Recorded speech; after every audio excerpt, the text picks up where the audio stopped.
हर युग के अंत से पहले एक रेखा खींची जाती है जो समय को दो हिस्सों में बांट देती है।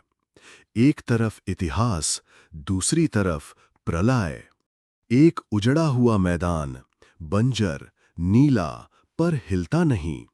इंगा और आदि पहुंचते हैं एक नई जगह पर। ये कोई भूभाग नहीं, बल्कि समय के बीच की एक जगह है। हम कहाँ हैं? ये कोई धरती नहीं लगती।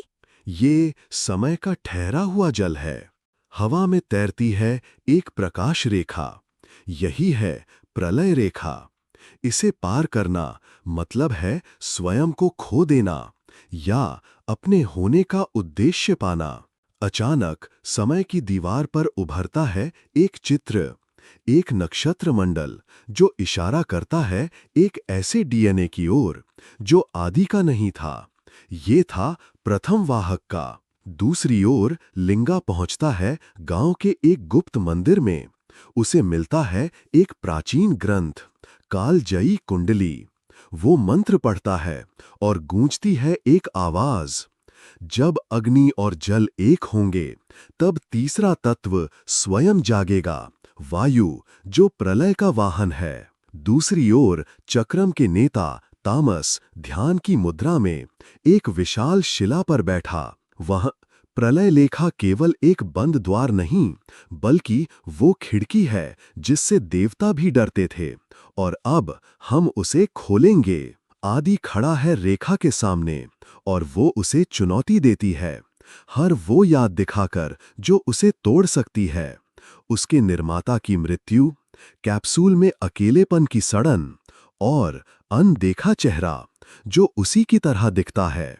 प्रलय रेखा पार करना यात्रा नहीं, एक चयन है। या तो वो बने जो उसे बनाया गया था, या वो जिसे उसका चेतन मन गढ़ेगा।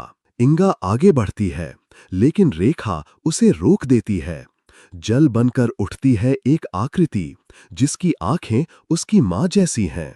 तू क्यों आगे बढ़ना चाहती है जब तुझे ये भी नहीं पता तू किसकी संतान है? मैं जन्म से नहीं, चयन से परिभाषित हूँ, और मैं चुनती हूँ आग में जाना।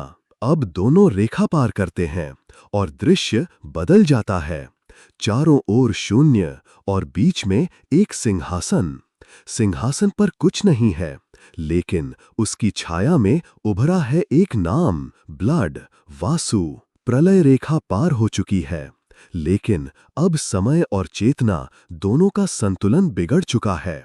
और अब जिसकी शक्ति का नाम कभी गूंजा था, वासु, वो जाग रही है। एपिसोड समाप्त। अगला भाग वासु का उद्घाटन, जहां आदि का सामना अपने ही प्रतिबिंब से होगा।